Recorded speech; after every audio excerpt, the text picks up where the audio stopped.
welcome back to the SS class. Today we will study about the heat zones of Earth. But before that, let us revise what we have studied yesterday. कल हमने बच्चों पढ़ा था weather और climate के बारे में. What is weather? Weather is the atmospheric condition of a place at a given point of time. यानी एक ख़ास समय पर एक जगह की क्या एटमॉस्फेयर है, एक जगह उस समय क्या मौसम है, उसे हम वेदर कहते हैं. But climate is different from weather. How? Climate means average weather condition of a place over a long period of time. एक जगह पर लंबे समय तक, कुछ आगे लंबे समय तक किस तरह का एवरेज वेदर रहेगा. जैसे कुछ महीनों तक गर्मियाँ रहेंगी, कुछ महीनों तक सर्दी रहेगी, या किस तरह का बरसात होने वाली है, उसे हम क्लाइमेट कहते हैं. तो climate is the average weather condition over a long period of time. Students, इसके साथ ही कल हमने वो फैक्टर्स भी जाने थे जिनके ऊपर किसी भी जगह का क्लाइमेट डिपेंड करता है. और वो फैक्टर्स क्या थे? Latitude, altitude, winds, distance from the sea, humidity and ocean currents. तो बच्चों, सबसे इम्पॉर्टेंट फैक्टर इसमें जो हमने पहला फैक्टर पढ़ा था, latitude. Latitude determines the distance of a place from the equator. Latitude क्या है? एक जगह इक्वेटर से कितनी दूरी पर है. You know, earth has been divided into many latitudes which you have studied in lesson number 1. एक बार फिर से हम उसको ध्यान से देखते हैं. द इम्पॉर्टेंट लैटिट्यूड्स जो आपने लेसन नंबर 1 में पढ़ी थी, आपको एक बार फिर से ध्यान में देखिए उसको. First of all 0 degree latitude जिसे हम इक्वेटर कहते हैं. देन 23.5 डिग्री नॉर्थ जिसे हम ट्रॉपिक ऑफ कैंसर कहते हैं. 66.5 डिग्री नॉर्थ जिसे हम आर्कटिक सर्कल बोलते हैं. और 90 डिग्री पॉइंट में नॉर्थ में इसे हम कहते हैं north pole.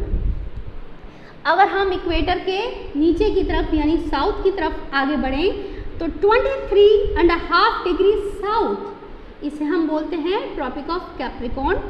Then 66.5 degree south इसे हम कहते हैं Antarctic circle.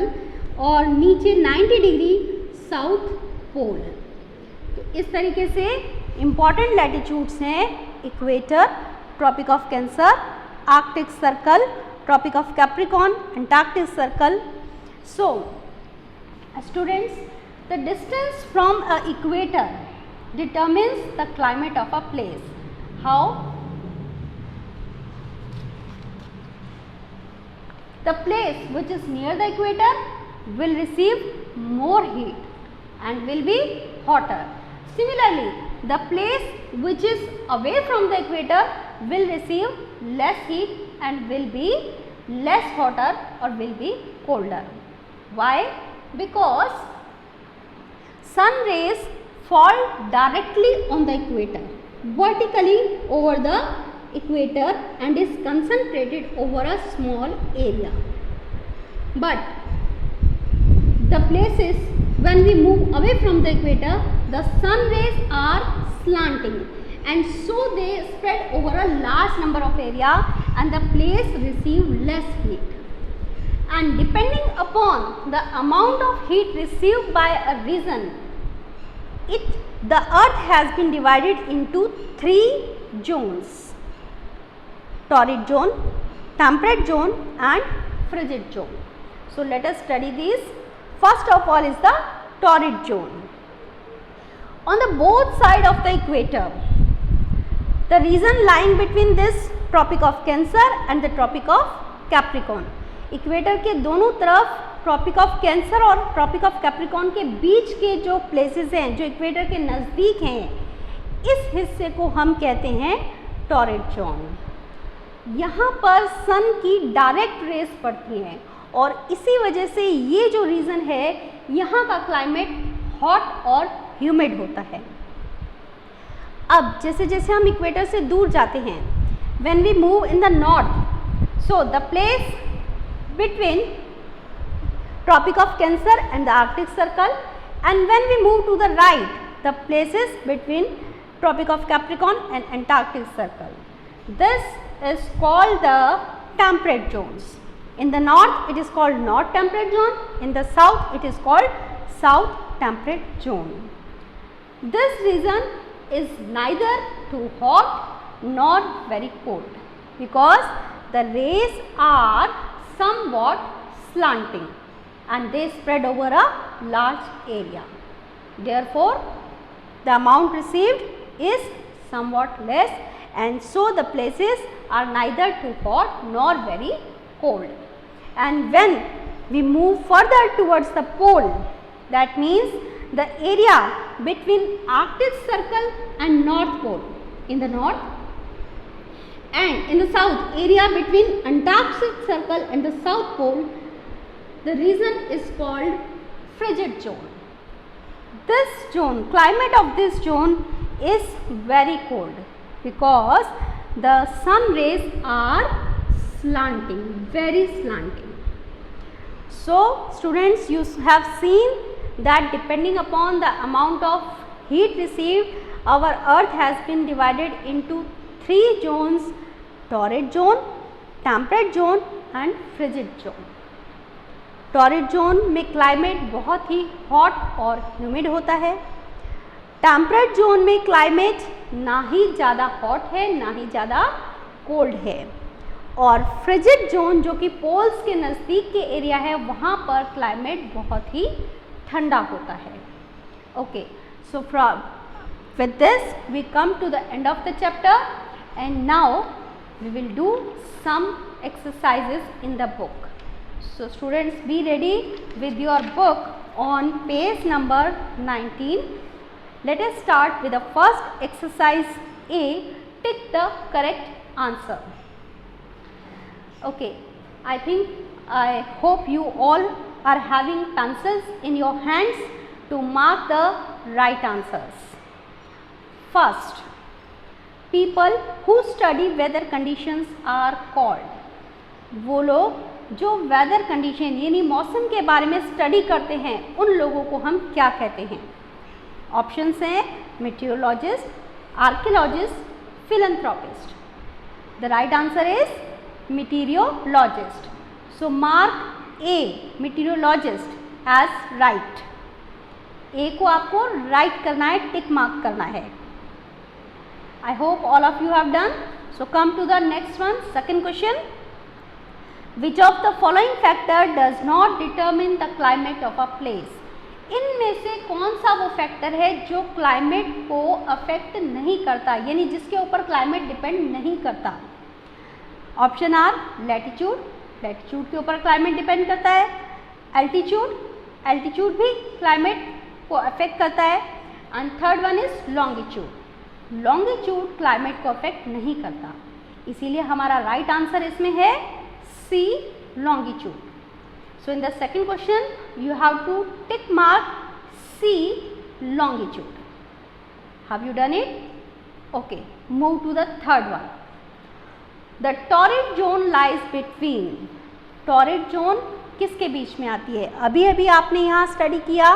Torrid zone lies between the Tropic of Cancer and Tropic of Capricorn. यानी that is the option A. So option A is the right answer. Tropic of Cancer and Tropic of Capricorn. Third में टिक mark करना है A को, Tropic of Cancer and Tropic of Capricorn. Now come to the fourth one, fourth question. Places situated near the coast have. जो places coast यानी समुद्र किनारे, सी के नज़दीक होते हैं, वहाँ किस तरह का क्लाइमेट पाया जाता है? Option are extreme climate, equable climate, hot and humid climate.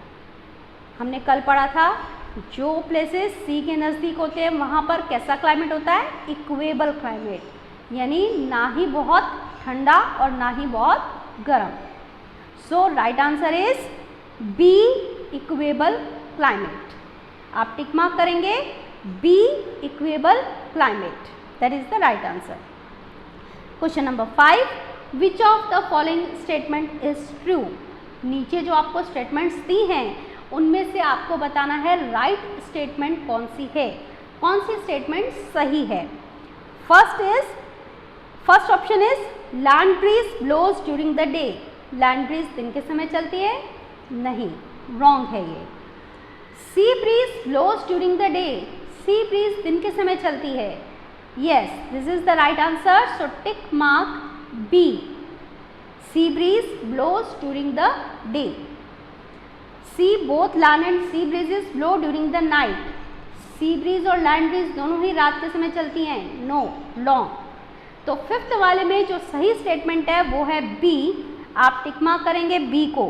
Sea breeze blows during the day. I hope all of you have done this. Now we move to the question number 2 यानी exercise B. Match the following.